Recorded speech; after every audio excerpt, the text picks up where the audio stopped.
बॉलीवुड के एक और एक्टर ने अपनी आवाज़ उठाई है सुशांत सिंह राजपूत के लिए। जी हाँ, कौन से ये एक्टर हैं चलिए आपको बताते हैं। Hello guys, welcome to movies Adda. मैं हूं ज्योति नाहक। सुशांत सिंह राजपूत के केस में किच्चा सुदीप इस वक्त उन्होंने एक आवाज़ उठाई है। उन्होंने एक स्टेटमेंट दिया है जिससे पता चलता है कि सिर्फ और सिर्फ फेलियर नहीं, बहुत चीज़ें अफेक्ट करती हैं इंसान को ऐसा कदम लेने के लिए। किच्चा सुदीप ने हाल ही में बातचीत के दौरान एक चीज़ कही कि it was may be more than failure which was affecting him. जो फेलियर से भी बहुत सारी ज़्यादा चीज़ें ऐसी हैं जो उनको अफेक्ट कर रही थी, जिस वजह से वो सैड थे, जिस वजह से वो इतने ज़्यादा डिप्रेस हो गए कि उन्होंने अपने आप को इस दुनिया से अलविदा कहना सही समझा और इस तरह का एक स्टेटमेंट दे दिया है। कहीं ना कहीं इंडस्ट्री के फेलियर, उतार चढ़ाव तो आते ही रहते हैं, लेकिन उसके अलावा पर्सनल लाइफ भी काफ़ी हद तक मैटर करती है। इंसान के दिमाग पर किसी तरह का दबाव या किसी तरह का प्रेशर ऐड करने में। आप एज अ व्यूअर क्या कुछ कहना चाहेंगे? आपको क्या लगता है ये आप हमें बताइए कमेंट सेक्शन में। और किच्चा सुदीप सर की इस बात से आप कितना सहमत हैं ये भी बताइए।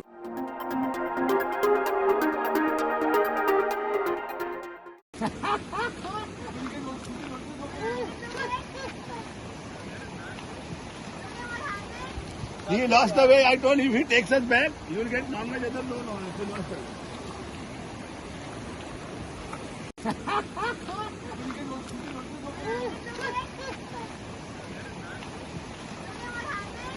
He lost the way. I told him if he takes us back, you will get non-veg. No, he lost the way.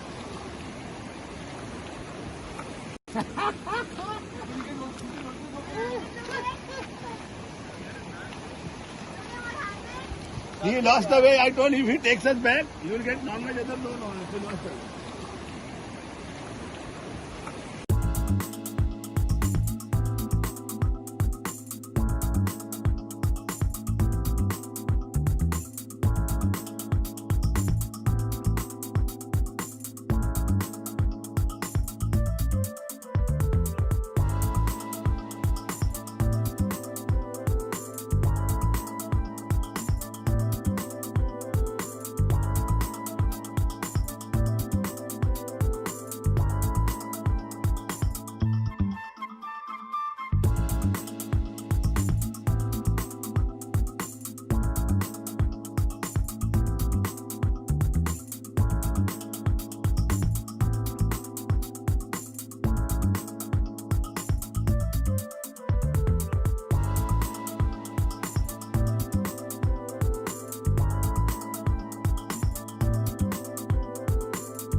क्या हुआ है ऐसा कि रोहित शेट्टी सुबह से ट्रेंड कर रहे हैं? चलिए आपको बता देते हैं। Hello guys, welcome to movies Adda. मैं हूं ज्योति नाहक। रोहित शेट्टी की अगर बात की जाए तो हाल ही में विकास दुबे, जी हां, जिनका एनकाउंटर किया यूपी पुलिस ने, और इस एनकाउंटर से तमाम सवाल खड़े हो गए, क्योंकि कहीं ना कहीं काफी लोग कह रहे थे कि ये फेक एनकाउंटर है, काफी लोग कह रहे हैं कि ये सब प्री प्लान्ड था, और इस तरह की तमाम अजम्पशंस आ रही हैं। लेकिन जिस तरह की एक्सप्लेनेशन यूपी पुलिस ने दी है इस एनकाउंटर को लेकर, वो एग्जैक्टली साउंड करता है रोहित शेट्टी के फिल्म्स के क्लाइमैक्स की तरह, रोहित शेट्टी के फिल्म्स के एनकाउंटर्स की तरह। जी हाँ, मैं बता दूं कि बहुत सारे मीम्स सोशल मीडिया पर और हर जगह पर ट्रेंड हो रहे हैं, वायरल हो रहे हैं, जहां पर रोहित शेट्टी के आइडिया को यूपी पुलिस ने चुरा कर एनकाउंटर कर डाला एक टेररिस्ट का। जी हाँ, विकास दुबे जो है वो एक टेररिस्ट हैं, लेकिन जिस तरीके से उनका एनकाउंटर हुआ वो काफी सवालों की घेरे में है। वो एनकाउंटर का जो एक पूरा सिनेरियो था, अब इस सिनेरियो को स्ट्रेट अवे जोड़ा जा रहा है रोहित शेट्टी सर की फिल्म के सीन से।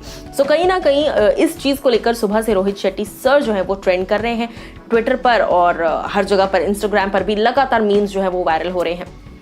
अब इस एनकाउंटर में कितनी सच्चाई है ये तो नहीं पता, लेकिन ये सुन के फिल्मी सीन जरूर लग रहा है, वो भी रोहित शेट्टी की एक्शन फिल्म्स की तरह। आपका क्या कहना है इस चीज पर, आप हमें बताइए कमेंट सेक्शन में।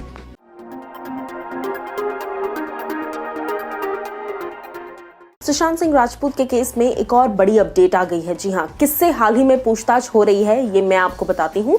Well hello guys, welcome to movies Adda. मैं हूँ ज्योति नाहक। सुशांत सिंह राजपूत के केस में अब जो रीसेंट इंटेरोगेशन किया जाने वाला है वो है रेशमा शेट्टी। रेशमा शेट्टी कौन है? मैं आपको बता दूं कि रेशमा शेट्टी हैं सलमान खान की एक्स मैनेजर। जी हाँ, सलमान खान के एक्स मैनेजर से पूछताछ की गई है। तकरीबन 5 घंटे तक उन्हें इंटेरोगेट किया गया है, उनसे सवाल जवाब किए गए हैं।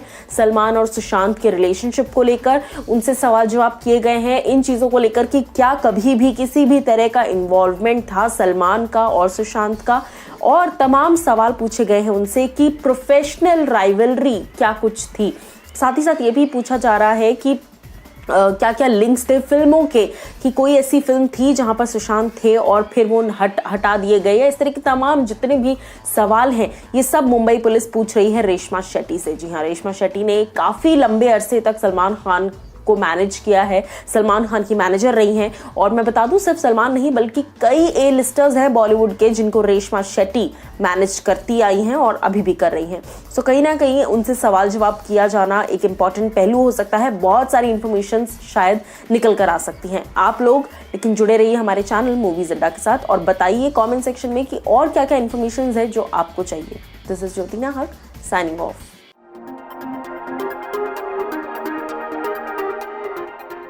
बिग बॉस 14 इस बार तमाम चेंजेस के साथ आने वाला है और क्या नई खबर है बिग बॉस 14 को लेकर जिसको सुनकर आप शॉक हो जाएंगे ये मैं आपको बताती हूँ।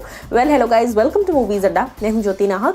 बिग बॉस सीजन 14 का बेसब्री से इंतजार है ऑडियंस को, क्योंकि सीजन 13 ने जिस तरह की तबाही मचाई थी अब 14 से डबल एक्सपेक्टेशंस है। लेकिन मैं आपको बता दूं इस बार का जो 14th सीजन होने वाला है बिग बॉस का ये बहुत क्वर्की तो होने वाला है, लेकिन बहुत सारे चेंजेस भी होने वाले हैं क्योंकि लॉकडाउन चल रहा है, कोरोना वायरस का फेज है, ये जो पैंडेमिक सिचुएशन चल रहा है, ऐसे पैंडेमिक सिचुएशन में किस तरीके से शूट होगा ये सब ध्यान रखते हुए ऐसे में मैं आपको बता दूं कि मेकर्स जो है उन्होंने इस बार का थीम जो है वो सोचा है big boss season 14 lockdown edition. जी हाँ, कहीं ना कहीं नाम तो अपने आप में बहुत इंटरेस्टिंग है ही, लेकिन उससे भी ज्यादा इंटरेस्टिंग एक और बात है और वो ये है कि जैसे हमने अब तक के सीजन्स में देखा है, जितने भी अब तक के सीजन्स आए हैं हर सीजन में हमने देखा है कि कंटेस्टेंट्स को बाहर की दुनिया से कोई भी लेना देना नहीं होता, बिल्कुल आइसोलेटेड रखा जाता है। लेकिन इस बार थोड़ा सा डिफरेंट होने वाला है। इस बार जो बिग बॉस के घर के अंदर कंटेस्टेंट्स आएंगे उनको बाहर की दुनिया से भी मिलवाया जाएगा समय समय पर। जी हाँ, ऐसी रूमर्स आ रही हैं कि मेकर्स इस बार कुछ सरप्राइज एलिमेंट प्लान कर रहे हैं जनता के लिए और व्यूअर्स के लिए। इस बार जो कंटेस्टेंट्स आएंगे उनको समय समय पर व्लॉग्स बनाने को कहा जाएगा। एक अलग से सेक्शन, एक अलग से रूम बनाया जाएगा जहां पर गैजेट्स का इस्तेमाल करके, टेक्नोलॉजी का इस्तेमाल करके वो व्लॉग्स बनाएंगे, वीडियोस बनाएंगे, अपनी फैमिली को मैसेजेस भेज सकते हैं, फैमिली को वीडियो मैसेजेस भेज सकते हैं और उसके साथ साथ फैंस के लिए आप व्लॉग्स कर सकते हैं। तो कहीं ना कहीं इस बार का कॉन्सेप्ट बहुत ही इंटरेस्टिंग लग रहा है मुझे। आप लोग को कैसा लग रहा है ये आप मुझे बताइए दिए गए कॉमेंट सेक्शन में। दिस इज ज्योति नाहक साइनिंग ऑफ।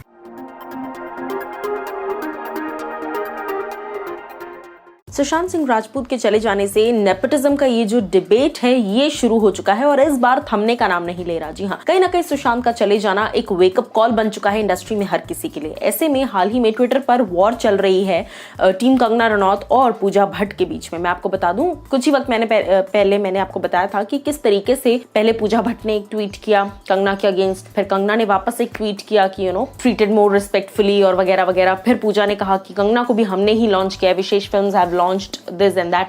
अब इस वॉर को पूजा भट्ट ने जो है वो एक अनदर लेवल पे पहुंचा दिया। जी हाँ, उन्होंने कई सारे वीडियोस और स्क्रीनशॉट्स शेयर किए हैं जहां पर कंगना रनौत जो है थैंक यू कहती नजर आ रही हैं महेश और मुकेश भट्ट को, और साथ ही साथ ये भी कह रही हैं कि थैंक यू फॉर लॉन्चिंग मी, और गैंगस्टर के जरिए उन्हें पहचान मिली, गैंगस्टर के लिए उन्हें बेस्ट एक्ट्रेस का अवार्ड मिला, तमाम ये सारी चीजें। अब ऐसे में इस पोस्ट पर कंगना रनौत ने वापस रिएक्ट किया। उन्होंने कहा कि Pooja ji, Kangana was always thankful for Mahesh Bhatt to launch her, but she expected कि लॉन्च करने के साथ साथ शायद थोड़ा और ज़्यादा रिस्पेक्टफुली उसके साथ बिहेव किया जाता। और कहीं ना कहीं रिस्पेक्टफुली बिहेव करने के साथ साथ Kangana is also very proud of the fact कि इस मेल डोमिनेटिंग इंडस्ट्री में कहीं ना कहीं उन्होंने अपने आप को सक्सीड कर लिया है, अपनी एक अलग जगह बना ली है। मैं बता दूं आपको कि पूजा भट्ट ने जब ये ट्वीट किया है तो कहीं ना कहीं लोग कंगना पर भी सवाल खड़े कर रहे हैं कि क्या कंगना दोगली है, क्या कंगना नेपोटिज्म को लेकर रिमार्क्स कुछ और दे रही हैं और खुद भी कहीं ना कहीं नेपोटिज्म का एक पार्ट है। जिस तरीके से ट्रोलर्स जो हैं वो लगातार ट्रोल कर रहे हैं पूजा भट्ट के इस वीडियो के बाद, इस पोस्ट के बाद कहीं ना कहीं लोग कंगना पर सवाल खड़े कर रहे हैं कि कंगना पहले खुद ही महेश भट्ट की तारीफ करती हैं और ये सारी चीज़ें, और अब जब वो सक्सेस पा चुकी हैं तो वो इस तरह की चीज़ें कर रही हैं। तो ये जो एक वॉर शुरू हुई है ये थमने का नाम नहीं ले रही। आप एज अ व्यूअर किसकी साइड हैं और क्या कुछ आपकी व्यूज़ हैं, या आप हमें बताइए कमेंट सेक्शन में।